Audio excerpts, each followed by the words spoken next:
ലോകത്തിലെ ഏറ്റവും തന്ത്രപ്രധാനമായ കടൽപ്പാതയായ ഹോർമുസ് കടലിടുക്കിൽ യുദ്ധത്തിന്റെ കാഹളം മുഴങ്ങുകയാണ്. എണ്ണക്കപ്പലുകൾക്ക് സുരക്ഷയൊരുക്കാൻ അമേരിക്കൻ നാവികസേനയെ അയക്കുമെന്ന US പ്രസിഡന്റ് ഡൊണാൾഡ് ട്രംപിന്റെ പ്രഖ്യാപനവും അതിനെതിരെ ഞങ്ങൾ കാത്തിരിക്കുകയാണെന്ന് പരിഹസിച്ചുകൊണ്ടുള്ള ഇറാന്റെ വെല്ലുവിളിയും പശ്ചിമേഷ്യ ഒരു മഹാസ്ഫോടനത്തിന്റെ വക്കിലെത്തിച്ചിരിക്കുന്നു.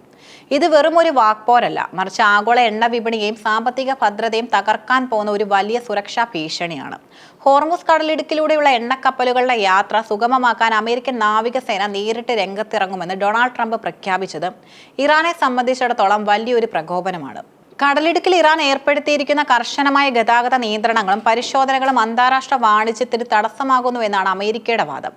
അമേരിക്കൻ ഊർജ്ജ സെക്രട്ടറി ക്രിസ് റൈറ്റും ട്രംപിന്റെ നിലപാടിനെ പിന്തുണച്ച് രംഗത്തെത്തി. വാണിജ്യ കപ്പലുകൾക്ക് ഉടൻ തന്നെ നാവികസേനയുടെ അകമ്പടി നൽകി തുടങ്ങുമെന്നും കടൽപ്പാതയിലെ ഇറാന്റെ മേധാവിത്വം അംഗീകരിക്കാനാവില്ലെന്നും അദ്ദേഹം വ്യക്തമാക്കി. അമേരിക്കൻ നാവിക വ്യൂഹം ഹോർമുസിലേക്ക് പ്രവേശിക്കുന്നത് ഇറാന്റെ പരമാധികാരത്തിന്മേലുള്ള കടന്നുകയറ്റമായാണ് ടെഹ്റാൻ കാണുന്നത്. അമേരിക്കയുടെ പ്രഖ്യാപനത്തിന് തൊട്ടു പിന്നാലെ ഇറാൻ സൈനിക വക്താവ് അലി മുഹമ്മദ് നൈനി നടത്തിയ പ്രസ്താവന പശ്ചിമേഷ്യൻ രാഷ്ട്രീയം എത്രത്തോളം ചൂട് പിടിച്ചിരിക്കുന്നു എന്നതിന്റെ തെളിവാണ്. അമേരിക്കൻ നാവികസേനയുടെ വരവിനായി ഞങ്ങൾ കാത്തിരിക്കുകയാണെന്ന് പറഞ്ഞ അദ്ദേഹം 1987 ചരിത്രം ഓർമ്മിപ്പിക്കാനും മറന്നില്ല.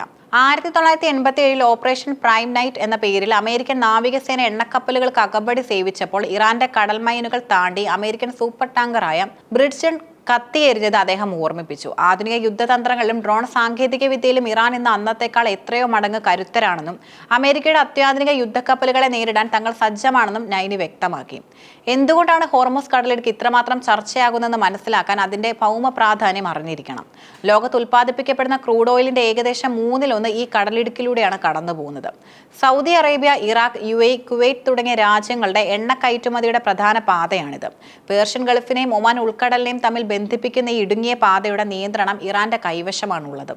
കേവലം 33 കിലോമീറ്റർ മാത്രം വീതിയുള്ള ചില ഭാഗങ്ങൾ ഈ പാതയിലുണ്ട്. ഇവിടെ ഉണ്ടാകുന്ന ചെറിയൊരു തടസ്സം പോലും ആഗോള എണ്ണവില മിനിറ്റുകൾക്കുള്ളിൽ കുതിച്ചുയരാൻ കാരണമാകും. അമേരിക്കൻ നാവികസേന ലോകത്തിലെ ഏറ്റവും കരുത്തുറ്റ സൈനിക വ്യൂഹമാണ്.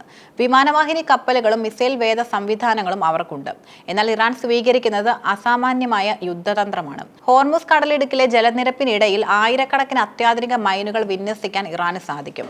അമേരിക്കൻ യുദ്ധക്കപ്പലുകളെ വളയാൻ ശേഷിയുള്ള നൂറുകണക്കിന് സ്പീഡ് ബോട്ടുകൾ ഇറാന്റെ കൈവശം. കടലിലെ ലക്ഷ്യങ്ങളെ തകർക്കാൻ ശേഷിയുള്ള ഡ്രോണുകൾ ഇറാൻ ഇതിനോടകം തന്നെ പരീക്ഷിച്ചു കഴിഞ്ഞു. അമേരിക്കൻ സൈന്യത്തിന് വലിയ നാശനഷ്ടങ്ങൾ വരുത്താൻ ഇറാന്റെ ഈ ലളിതമെന്ന് തോന്നിക്കുന്ന എന്നാൽ വിനാശകരമായ തന്ത്രങ്ങൾ മതിയാകും. ഹോർമുസ് കടലിടുക്കിലെ സംഘർഷം ഇതിനോടകം തന്നെ ആഗോള എണ്ണ വിപണിയെ ബാധിച്ചിട്ടുമുണ്ട്. ഇൻഷുറൻസ് നിരക്കുകൾ വർദ്ധിച്ചതോടെ എണ്ണക്കപ്പലുകളുടെ വാടകയും ഉയർന്നു. ഇത് സ്വാഭാവികമായും പെട്രോൾ ഡീസൽ വില വർധനവിനും കാരണമാകും.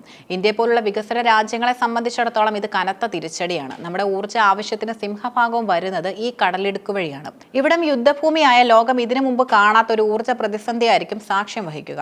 ഡൊണാൾഡ് ട്രംപിന്റെ ഈ നീക്കം അമേരിക്കൻ രാഷ്ട്രീയത്തിലും വലിയ ചർച്ചകൾക്ക് വഴിവെച്ചിട്ടുണ്ട്. യുദ്ധത്തിലേക്ക് നീങ്ങുന്ന നടപടികൾ അമേരിക്കൻ സമ്പദ് വ്യവസ്ഥയെ ബാധിക്കുമെന്ന് ഒരു വിഭാഗം വാദിക്കുമ്പോൾ അമേരിക്കയുടെ മേധാവിത്വം നിലനിർത്താൻ ഇത്തരം കർശന നടപടികൾ അത്യാവശ്യമാണെന്ന് ട്രംപ് അനുകൂലികൾ കരുതുന്നു. പശ്ചിമേഷ്യയിലെ മറ്റ് അറബ് രാജ്യങ്ങളും ഈ നീക്കത്തെ ജാഗ്രതയോടെയാണ് കാണുന്നത്. അമേരിക്കയും ഇറാനും തമ്മിലുള്ള നേരിട്ടുള്ള ഏറ്റുമുട്ടൽ മേഖലയിലാകെ അസ്ഥിരത ഉണ്ടാക്കുമെന്ന് അവർ ഭയപ്പെടുന്നു. ഹോർമുസ് കടലിടുക്ക് ഇപ്പോൾ ഒരു ചതുരംഗ കളമായി മാറിയിരിക്കുകയാണ്. അമേരിക്കയുടെ കരുത്തും ഇറാന്റെ തന്ത്രങ്ങളും അവിടെ നേർക്കുനേർ നിൽക്കുന്നു. ഒരു ചെറിയ പിഴവ് പോലും ലോകത്തെ 3ാം ലോക മഹായുദ്ധത്തിലേക്ക് നയിച്ചേക്കാവുന്ന വിധം അപകടകരമാണ് സാഹചര്യം. അമേരിക്കൻ നാവികസേന കടലിടുക്കിലേക്ക് പ്രവേശിക്കുന്നതോടെ ഇറാൻ എന്ത് നിലപാട് സ്വീകരിക്കും എന്നതിനെ ആശ്രയിച്ചിരിക്കും ലോകത്തിന്റെ സമാധാനം. ഒരു വശത്ത് സാമ്രാജ്യത്തിന്റെ അധികാരം ഗർവും, മറുവശത്ത് വിട്ടുകൊടുക്കാത്ത പ്രതിരോധ വീര്യവും. ഹോർമുസ് കടലിടുക്കിൽ ഇനി വിരിയുന്നത് സമാധാനത്തിന്റെ പുലരിയായിരിക്കുമോ അതോ യുദ്ധത്തിന്റെ കരിനിഴലായിരിക്കുമോ എന്ന് വരും ദിവസങ്ങൾ തീരുമാനിക്കും. ഹോർമുസ് കടലിടുക്കിലെ സംഘർഷത്തിൽ ഇന്ത്യ അതീവ ജാഗ്രതയോടെയാണ് നയതന്ത്ര നിലപാടുകൾ സ്വീകരിച്ചിരിക്കുന്നത്. ഇന്ത്യയുടെ ഊർജ്ജ സുരക്ഷയെ നേരിട്ട് ബാധിക്കുന്ന വിഷയമായതിനാൽ ഇരുപക്ഷത്തോടും സംയമനം പാലിക്കാനും നയതന്ത്ര ചർച്ചകളിലൂടെ പ്രശ്നപരിഹാരം കാണാനുമാണ് ഇന്ത്യ ആവർത്തിച്ച് ആവശ്യപ്പെടുന്നത്. ഇന്ത്യ ഇറക്കുമതി ചെയ്യുന്ന ക്രൂഡ് ഓയിലിന്റെ 60%-ലധികം ഈ പാതയിലൂടെയാണ് വരുന്നത് എന്നതിനാൽ ഇവിടെ ഉണ്ടാകുന്ന യുദ്ധസമാനമായ സാഹചര്യം ഇന്ത്യൻ സമ്പദ് വ്യവസ്ഥയെ തകിടം മറിക്കും. അമേരിക്കയുമായി തന്ത്രപരമായ പങ്കാളിത്തം പുലർത്തുമ്പോൾ തന്നെ ഇറാനുമായുള്ള ചരിത്രപരവും സാമ്പത്തികവുമായ ബന്ധം നിലനിർത്താൻ ഇന്ത്യ ശ്രമിക്കുന്നു.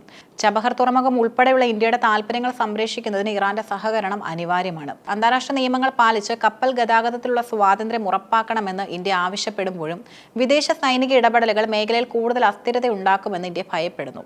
ഗൾഫ് മേഖലയിലെ ദശലക്ഷക്കണക്കിന് ഇന്ത്യൻ പ്രവാസികളുടെ സുരക്ഷയും ഇന്ത്യയുടെ പ്രധാന പരിഗണനയാണ്. ഒരു കക്ഷിയുടെ ഭാഗം ചേരാതെ പ്രശ്നം രമ്യമായി പരിഹരിക്കാൻ മധ്യസ്ഥ ശ്രമങ്ങൾക്കും ഇന്ത്യ തയ്യാറായേക്കാം. ചുരുക്കത്തിൽ ഊർജ്ജ സുരക്ഷയും പ്രവാസി ക്ഷേമവും മുൻനിർത്തി സന്തുലിതമായ ഒരു നയമാണ് ഇന്ത്യ ഈ പശ്ചിമേഷ്യൻ പ്രതിസന്ധിയിൽ സ്വീകരിക്കുന്നത്.